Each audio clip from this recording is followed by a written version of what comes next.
चतुर्वेदी बोले, पिछली सरकार ने देर से बनाया आयोग, अनुदान का वितरण भी समय पर नहीं हो सका।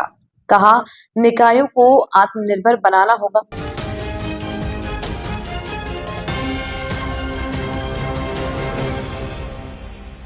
शनिवार को राज्य वित्त आयोग के अध्यक्ष डॉक्टर अरुण चतुर्वेदी चित्तौड़गढ़ दौरे पर रहे।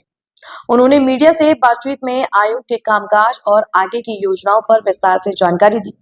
चतुर्वेदी ने बताया कि राजस्थान वित्त आयोग का गठन 1 अगस्त को हुआ था और गठन के केवल 1 महीने के अंदर 1-2 सितंबर को आयोग ने अपनी पहली अंतिम रिपोर्ट सरकार को सौंप दी।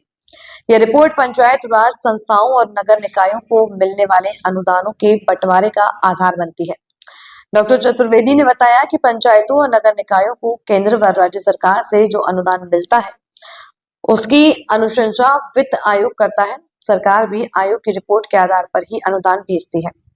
इस समय आयोग ने संभाग स्तर पर भी बैठकें शुरू कर दी हैं। 10 और 11 तारीख को 2 दिन की बैठकों में प्रतिनिधियों और अधिकारियों से विस्तृत चर्चा हुई, जिसमें कई उपयोगी सुझाव सामने आए हैं। निकायों, पंचायतों को आत्मनिर्भर बनाने पर फोकस। चतुर्वेदी ने कहा कि राजस्थान में निकाय और पंचायतें अभी भी केंद्र और राज्य सरकार के अनुदानों पर ज्यादा निर्भर हैं, जबकि उन्हें आत्मनिर्भर बनने की जरूरत है। उन्होंने बताया कि देश में कई स्थानों पर यह मॉडल सफलतापूर्वक काम कर रहा है।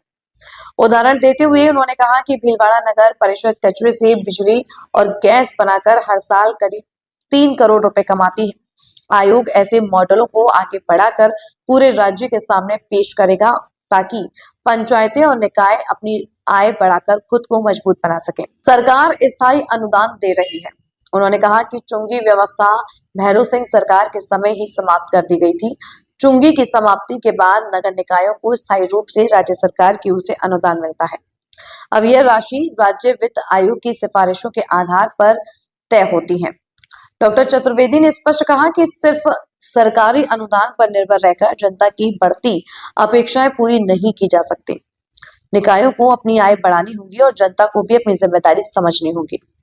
उन्होंने कहा, जब 2 साल पहले कांग्रेस सरकार से प्रदेश की बागडोर मिली, तब राजस्थान घाटे की स्थिति में था, लेकिन वर्तमान सरकार ने वित्तीय प्रबंधन में सुधार किया है। उन्होंने ERCP प्रोजेक्ट का जिक्र करते हुए कहा कि यह राजस्थान का बेहद बड़ा प्रोजेक्ट है, जो लंबे समय तक राजनीतिक कारणों से अटका रहा, लेकिन अब केंद्र सरकार के सहयोग से काम शुरू हो चुका है।